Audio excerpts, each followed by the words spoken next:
Welcome to the Off the Charts Football Podcast. I'm Matt Manocherian, former NFL scout and now director of football and research at Sports Info Solutions, joined by Aaron Schatz, the godfather of football analytics and founder of Football Outsiders. As always, we're joined by Justin Stein on the controls, and we want to thank all of our new listeners who are helping grow the podcast with us. We've noticed the uptick on the charts, and we appreciate it. So keep letting us know what you like, what you prefer that we skip, and let's get right into the games of the week. What's going on, Aaron? I'm doing well. I'm all recovered from the officiating nightmare of last weekend. That was really bad, huh? The funny thing is, there are officiating mistakes every week. I mean, just a couple weeks before, the Patriots had the tripping calls against Dallas that were sort of iffy. This one, because there were specifically plays that led to scoring that were made, they made mistakes on, obviously got more attention. But, the league has announced that they're going to have some sort of a, summit to figure out how to fix officiating at the end of the season. I don't know how to get rid of the fact that there's just always going to be human error. If you're going to use human officials, you're going to have human error. It's just part of life. Yeah, so I think it's really interesting because I think if it hasn't been clear enough already, it's become more clear than ever that officiating is a problem in the NFL right now. And we all made all these changes. We've gotten the new rules and instant replay and challenges and all this stuff to try to keep improving it. But clearly, what we've been doing hasn't been working around here. And I think it's really I'm out here in San Diego right now for baseball winter meetings. Because as you know, Sports Info Solutions also does work in baseball. So I'm out here with all my baseball researchers. But when I'm out here, I see a lot of different people and people that are interested in kind of paying attention to all sports. And I was having a conversation with a couple of guys, one from a baseball team, one from kind of a past life. And we were discussing how the NBA about 10 years ago really had bad officiating issues. There wasn't a lot of trust in the NBA officials. The 2-minute reports, everybody had questions about those, kind of controversial thing. And over the course of the last 10 years, the NBA's actually really leveraged data really well to help with the officiating. So one of the key things they found is that with their tracking data, they were able to better position officials. So they figured out where officials had to be positioned to make the correct calls the highest percentage of the time. And so as opposed to focusing on, making these guys see better, they actually put them in better positions to make the correct calls. And that's led to improvements in officiating. No, in basketball, nobody's satisfied. It's not like tennis where we can just say, okay, is it in the line? Is it out of the line? But I think that people that watch basketball are a lot happier now and more satisfied with the state of NBA officiating. I even find that between NBA and college basketball, there's kind of a divide now. And I'd really like to see the NFL have the best officiating that it could, because it's clearly not there right now, and there's more that can be done. I think that would be a good idea, research along those lines. I also think that, the fact is what you can see, the speed of the game, what you can see with the human eye is different than what you can see with slow motion television replay. And if we're going to depend on slow motion television replays to tell us whether something happened on a play or not, then we should fully depend on them. And that means the sky judge idea that they used in the AAF, which is to have another official up in the press box who basically just watches the television broadcast. And when they show that something is clearly wrong, they radio down and go, "Hey guys, clearly wrong." Yeah, I think that's the best way to do it. I don't think we need challenges anymore. If there's one thing that the Patriots game last week really brought out, it was the hypocrisy of if the officials had called N'Keal Harry in for the touchdown, then that play is reviewable. But because they called him out of bounds at the 3-yard line and the Patriots are out of challenges because of previous, things that had happened in the game that Bill Belichick has no control over. She made a spot challenge, and spot challenges almost always lose. I stand corrected. That was stupid. But I don't know why that needs to be a part of what we're doing here. Like, it hasn't worked very well, the whole challenge system. And I think it really opens you up for this, with pass interference, for example. I do think they should be reviewing it. I'm maybe starting to think it should just be a 15-yard penalty anyway, because of how high leverage pass interference penalties are and how little trust I have in officials' ability to get it right. But if you couldn't challenge pass interference, but you could overturn the egregious, then Al Riveron might not look like such a clueless person, for lack of a nicer term. Yeah, look, one change that they could make immediately would be that instead of just all scoring plays being automatically reviewed, they could make it that all plays that would be a score, depending on the review, are automatically reviewed. And then a play like the N'Keal Harry play would be automatically reviewed because if it was overturned, it would be a score. I think in general, the problem is just if we out here as the fans are going to see a bunch of slow motion replays, we're going to see things that officials don't see live. There's just no way around that. Slow motion replays will show you things that your eyes don't see. And I'm curious to how you take just one more point. One of the smartest people I know who I disagree with immensely on this. I'm actually a big fan of replay review because I think what you're saying is true. If you're going to be showing this stuff, it's really hard to sell it to the fans that we can't get that right. We can't get N'Keal Harry inbounds or out of bounds right when everybody in the world can see it. What are we doing here? My question for you is, my friend would tell me, forget about it. We don't want review. I'd like it better before we had any of this stuff. I'm okay with things being wrong. It's still going to be wrong some of the times. It slows the game down too much. Where are you at on just kind of scrapping the system?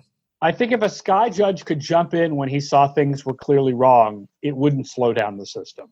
I think there would be too much complaining. I think we out here as the fans, we are so used to seeing the slow motion replays. I think there would just be so many complaints about the officials getting things wrong if there wasn't replay.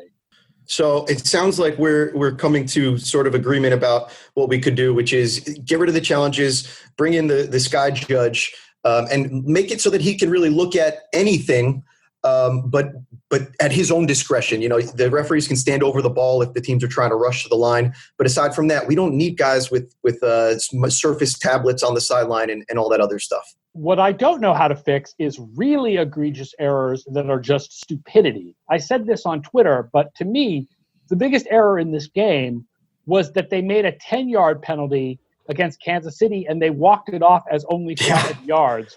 And it didn't affect the game at all because the Patriots got a 3-and-out on that drive, I think, anyway. So it honestly didn't affect the game. But you can't be giving the wrong yardages for penalties. Like, you can't be putting the ball in the wrong place. I don't know how to fix that when you've got 8 guys and they all made the same mistake and nobody went, hey, wait a minute, illegal use of hands on the offense is 10, not 5. I don't know how to fix that other than just testing your officials better and just having them be better prepared. Yeah, it seems to me like they're clearly not being trained to the level that they could be if those are the kind of mistakes that, if that's the stuff, we can fix that up, right? That should be. I would hope so. It's unbelievable. It reminds me of, Sports Info Solutions as the data providers for Football Outsiders, amongst others. As we do NFL data, we don't see this, but in the college ranks, sometimes you see teams given an extra down. And that's really challenging for our database to deal with. They say, how do you put 5 downs into 4 plays? And because of just ridiculous errors. The old play-by-play from when we break down old play-by-play for old years of DVOA. The guy in the first couple years in Oakland, before the NFL standardized everything with computers, he could not add to 10. You constantly would find a 9-yard gain on 2nd and 9 that was followed by 3rd and 2. I don't, Do you think that it was Al Davis's cousin that he felt bad for? I don't know whether it had to do with half yardages or what. I don't know, but there are lots of mistakes. Half yardages are a thing. I think your guys over at Edge Sports would tell us that there's a big difference between 4th and 1 and 4th and half a yard. That is absolutely true. But unfortunately, the way that you do play-by-play and the way you count off penalties, you can't be counting off half yards. Interesting stuff. All right. I think that was a pretty thorough officiating conversation. I feel a little bit relieved now. I feel a little bit better. Let's hope that officiating doesn't come to become a big controversy in any of this week's games of the week. Yeah, and Sean Payton he also can't get away from it. Him. And then we mentioned the Patriots game, the Nick Needham call at the end of the Dolphins-Jets game. Our guy Nick Needham keeps popping up. Sports Info Solutions is excited to announce the launch of its public-facing site, SISDataHub.com. The new SIS Data Hub is free for all to use and features detailed player pages and leaderboards that provide some of the best information available. In addition to all of the standard statistics, here you'll find proprietary data collected by SIS Video Scouts, like on-target percentage for quarterback, pressure rates for edge rushers, blown blocks for offensive linemen, and more. You'll also find advanced metrics calculated from all of that data, like independent quarterback rating, total points earned, total points saved, and many, many more statistics, from adjusted blown block percent to positive percentage for receivers, quarterbacks, running backs, broken tackles, air yards, and more. For the most avid football fanatics, a pro version of the Data Hub is also available, which contains everything from the free version as well as filters to split by situation, personnel, and almost anything else imaginable, coverage scheme, run direction, and more. The Data Hub Pro also includes team leaderboards, NCAA data, and the ability to download all data as CSV files. You can register for a free 7-day trial by going to pro.sisdatahub.com.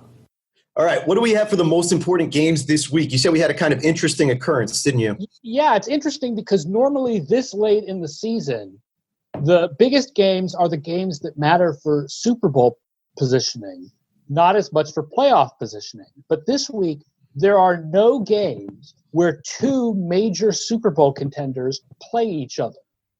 But there are three games that are really big for playoff odds for both teams.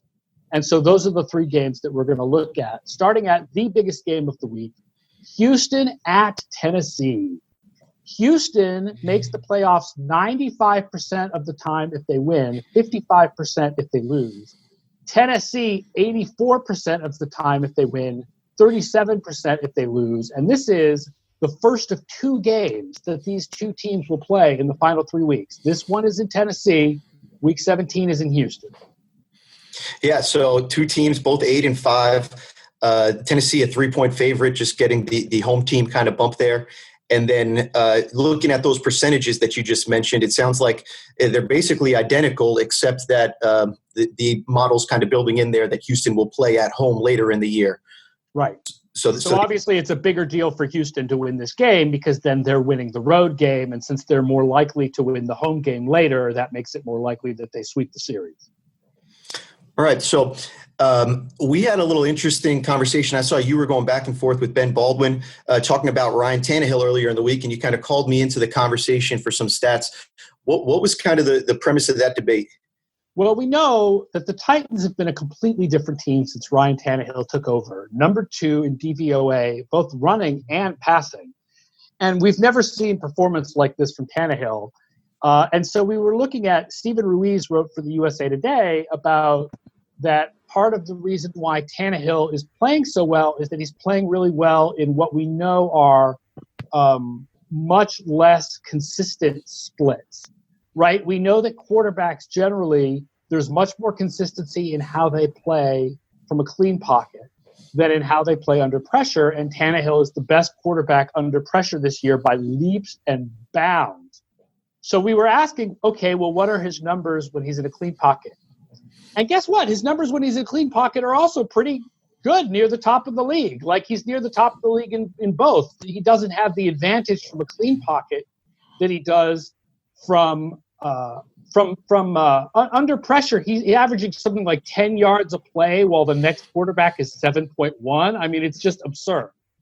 Right, but, huge gap there, and that's regression to the mean all over it. But the clean pocket stuff's been pretty good too. He's also like second to Delvin Hodges, which first of all, Delvin Hodges being number 1 is a crazy small sample size weirdness. But I think what this kind of shows is Tannehill is he's not likely to continue to play at this level. We've seen backup quarterbacks have these amazing half seasons before. Damon Heward in 2006, Josh McCown in 2013.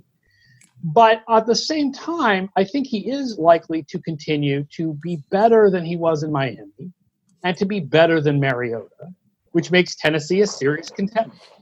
Yeah, interesting. I think as Ruiz was trying to get to there, the decision about Tannehill that they'll have going forward. I think both of those guys are free agents. Is that right? Yes, both Mariota and Tannehill are free agents after this year. So it seems like they're going to be going in on him, but we should be careful with all of this. Yes, the clean pocket stuff is more consistent, but to your point about backup quarterbacks who've come in and played well before, this is not enough sample size where we can say, oh, Brian Tannehill's a different player than he was before. Losing the Adam Gase seems like it's helped, but we can't sustainably say what this will be going forward at this point. Right. At the same time, he is also playing really well from a clean pocket. It's not just the numbers under pressure. So while the numbers under pressure are – see, there's two different regressions, right? There's numbers under pressure are likely to regress to the mean of how good a quarterback is overall. And then there's the idea that his numbers from a clean pocket are likely to regress to his career performance because you don't expect a guy – to suddenly in his fifth year? At least. Fifth or sixth year. To suddenly become miles better than he was before, you just don't – usually you're going to see some regression. And we should give credit that the Tennessee offense really seems to have some nice design to it. So flipping, to the other side of the ball, they're – I was going to say, just what the Tennessee offense is doing is not just about Tannehill, right? I said they're second in running since he took over in week 7, and they lead the league in broken tackles. Yep. We got Derrick Henry 6th in rushing points earned. He's been obviously outstanding this year, and we remember how he finished the year last year. That's a big part of it. The rookie A.J. Brown's been unbelievable. So they really have a nice offensive design going on there. For all the talk about LaFleur leaving and going to Green Bay, it seems like they've really, they're amongst the top 5 in the league in a pre-snap motion percentage, which is something that we've been liking to keep track of this year. So really like what they're doing from a design perspective. Yeah, it's a terrible matchup for the Houston defense, right? Tannehill has been outstanding on intermediate passes, 10 to 19 yards downfield. Houston's defense ranks 28th against those passes. Tennessee's been the best offense in the red zone. Houston has the worst defense in the red zone. Tennessee's been 7th on third down since Tannehill took over. Houston has the league's worst defense on third downs. It's like a terrible matchup for Houston's defense. Interesting. And then on the other side of the ball, Houston, I think, has been kind of surprisingly good rushing as well. We have them 7th in team rushing points earned this year, and Carlos Hyde and Duke Johnson both in the top 25 in that stat on an individual basis. I know it's the road game here, and so Houston kind of coming off a bad performance, whereas Tennessee's looked so good lately. But reasons to think that Deshaun Watson and the Texans can be the stronger team here and actually kind of create the separation in the division to win the road game here in Tennessee. Well, one reason is Tennessee doesn't bring pressure very well. Tennessee's 31st in pressure rate. So Houston is 28th in offensive pressure rate because Watson's one of those quarterbacks who sort of makes his own pressure with his style. But the Tennessee defense doesn't bring a ton of pressure, so maybe that makes things better. Something's got to give. The Tennessee defense hasn't been good either. They've been better than Houston's defense, but one weakness they have, they're 26th covering the number 1 wide receiver. That is a bad weakness to have against DeAndre Hopkins. And, of course, the top 2 cornerbacks for Tennessee, I believe, are out. Both Malcolm Butler and I think Adoree Jackson is out too. That's tough to overcome there, definitely. So that's kind of interesting. I kind of like Houston in this one a little bit. I trust Deshaun Watson more than I do Ryan Tannehill. Despite who the home team is. It should be an interesting one. Definitely the top game of the week. Yeah, I like Tennessee in this one. I feel Houston, by our numbers, has just not been as good as people think. I think the fact that they had one really good game on national television against the Patriots sort of biases people to think that they're better than the record when DVOA actually suggests that they're worse than their record. They're actually only 20th overall in our ratings, 12th in offense, 27th in defense. Yeah, struggling on that side of the ball. All right, what else do we have this week? Well, not struggling on the defensive side of the ball. Here is your defensive battle of the week, and that is Sunday Night Football. Buffalo get that national broadcast at Pittsburgh. Buffalo clinches a playoff spot with a win, 89% if they lose. Pittsburgh, this is a real difference. 87% of the time they make the playoffs with a win. Only 29% if they lose, because not only does a win here get them a win, it's important for the common opponent's tiebreaker if they end up tied with Tennessee for a wild card, because Tennessee has already lost to Buffalo. Interesting. Who would have thought, coming from weeks ago? I mean, who would have thought when the season began that we'd be where we are? But here we are. And I would not have thought that. I mean, I didn't expect Buffalo's defense to carry over from last year as well as it has. They're 5th in DVOA. And I would not have expected Pittsburgh offense to be this bad. But obviously the Roethlisberger injury, they're 30th in offensive DVOA, although Hodges has been, in a small sample, Hodges has been better than Rudolph. Yeah, definitely better than Rudolph. And over the last 3 weeks, we've got him 15th in passing points earned, so not bad. Just 22nd in positive percentage. That's our success rate based on EPA. So could get a little more consistent there. But Josh Allen on the other side of things, still showing a ton of inconsistency over that same time frame. He's 27th in positive percentage and has 0 passing points earned. Obviously, he's a guy with his athleticism. He brings a different dimension to their offense. But we've seen, I called his passing inconsistent, and I had somebody in the office question me and say, to be inconsistent, you have to be, kind of good sometimes. And he was good against Dallas. Yes, so right? Maybe inconsistent is accurate then. He was good against Dallas, and he was good against. He was good against Denver the week before. They have a reasonable defense. He was not good against Baltimore. Right. Not good at all. And I think he struggled moving the ball in the air kind of consistently. Sometimes you see the yardage totals, but I don't know. I'm kind of out on the Josh Allen experiment a little bit. I love the ability to bring running quarterbacks into the thing, but you got to have consistent accuracy in the NFL. Don't upset the Bills Mafia on the Twitter, man. You say anything about Josh Allen, those guys go after you hardcore. All right, I'll make sure to stay in my bunker here in San Diego. One thing about these defenses that's sort of a contrast, the Pittsburgh defense tends to be stronger against tight ends and running backs. We actually have a film room column up today on Football Outsiders about the way that they kind of dictate things with their safeties, so that makes some sense. The Buffalo defense, stronger against wide receivers, weaker against running backs and tight ends, but that's not really a strength of the Pittsburgh offense right now. Far from the days of Le'Veon Bell. Or even the days of Jesse James and Heath Miller as far as tight ends go. And you mentioned just the strength of the defense in this game, and I want to talk about some run defense.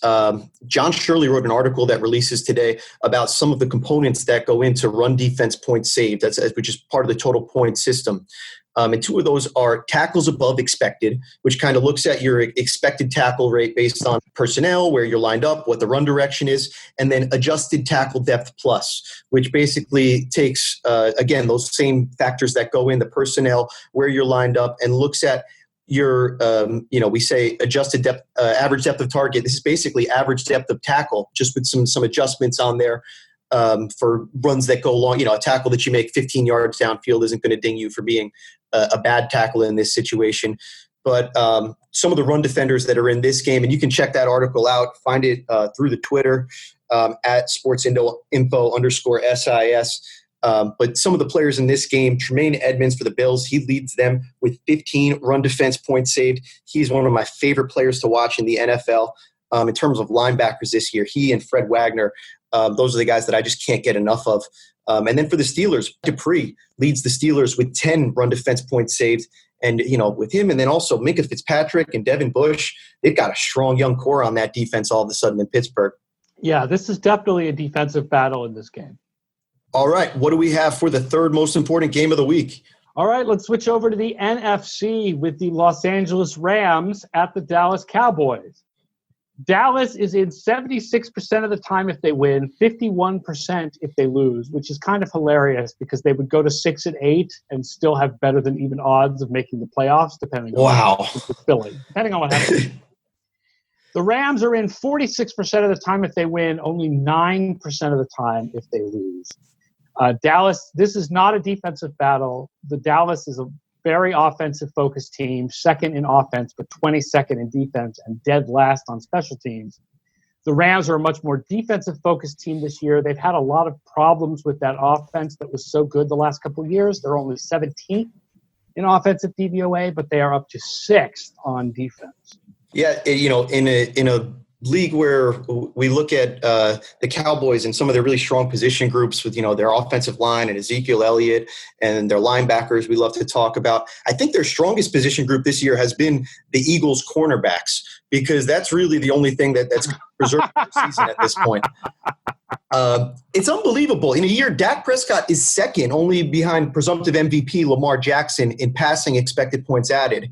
And in an NFL where we believe that passing is king, and that offense is going to be more stable year over year, and all this kind of stuff, the Cowboys are still managing to be kind of amazingly mediocre. Where do you come down on what to make of this Cowboys team that is so strong in terms of passing offense, and yet here we are saying they could be 6-8 with a 51% chance of making the playoffs? Well, it's a combination of two things. I mean, first of all, you got to have passing defense too, and they don't. The other is that it's hard to figure out how to explain the difference between, expected points models or Pythagorean projection and what a team's actual win-loss record. It's not necessarily luck, but it's kind of like the way you string your plays together and the way you string drives together and series together, like, just hasn't worked out for them in such a way that they would win games. Like, the play-by-play breakdown, it comes out really good on offense, but they're just not putting it, they're putting it together in ways where you lose games by 4 points constantly, right? They lost to New Orleans by 2, the Jets by 2, the Vikings by 4, the Patriots by 4. Well, it matches the eye test. I mean, this is a team that you trust their ability to manage the game. I remember their playoff game with Seattle last year, where it was like they were both trying to lose the way they were calling plays in that game. They've got a lame duck head coach, which is just unbelievable. That change seems just absolutely inevitable at this point, right? The Cowboys would have to make at least the championship game, I think. Yeah, I would think at this point that they feel like they got to shake things up there. And Jerry's willing to go big money to get a big name from college, whether it's a Urban Meyer or Lincoln Riley. We've talked before with the Saints when we went up in the Beastquake game and lost to the 7-9 Seahawks in the playoffs. And not just because of my personal experience, but also just because I think it's so weird that we reward these 7-9 teams with home games. My kind of pitch here is that we say, you can't win your division unless you're 500. I think we get rid of 7-9 division winners. If you're 8-8, you win your division. You can have your home game, all that kind of stuff. If you're 7-9, you don't win your division. You don't get any sorts of rewards for that. We basically slide everybody up one slot in the rankings. So the first wild card team, there'd be a third wild card team added essentially with just 3 division winners. And so the 11-5 team that previously had to play that ridiculous road game, they get a home game there. And shame on you, 7-9 division winners. We're done with you. I'm old school. I know that I go against a lot of people in the analytics community and everybody that I follow on Twitter when I say this. I think you've got to give the home field advantage to division winners. You have to have winning the division mean something. Otherwise, why do you have divisions in the first place? I want to keep all that stuff, I don't want to say that we just seed the 11-5 team ahead, but specifically losing records. It's a real you got to shrug and say it's just going to happen every so often. Ugh. All right. I don't think I know that the 7-9 teams have won at home when they've won the division the last couple times, but over the long term, if you have a 13-3 Seattle team have to go to a 7-9 Dallas team, that 13-3 Seattle team should win more than half the time. I mean, one of the reasons why teams with losing records have won playoff games is because one of them was a 7-9 team against an 8-8 team. Another one was when Arizona had Ryan Lindley at quarterback and they got beaten by the 7-8-1 Panthers. I mean, the Beastquake game is an exception. Yep. All right. One more thing I wanted to touch on with this game, just talking about offensive consistency. We expect that to be higher than defense. The Rams have been kind of counterpoint to that this year, the exception to the rule for sure. But over the last, and you talked about how good they've been on defense this year. It seems that since they made the move for Jalen Ramsey and they've really switched back to what Wade Phillips wants to do, which is being much more of a man single high team than what they had become sort of over the past year and a half. They're really seeming to play well. And that scheme, it just seems that, you give them a couple of good players in there, from a Ramsey as a shutdown guy on one side and Aaron Donald, and, everything else just seems to take care of itself. Here's some interesting numbers on the Rams defense. They are 8th in DVOA against passes to the left and 8th against passes to the right, but 27th against passes up the middle.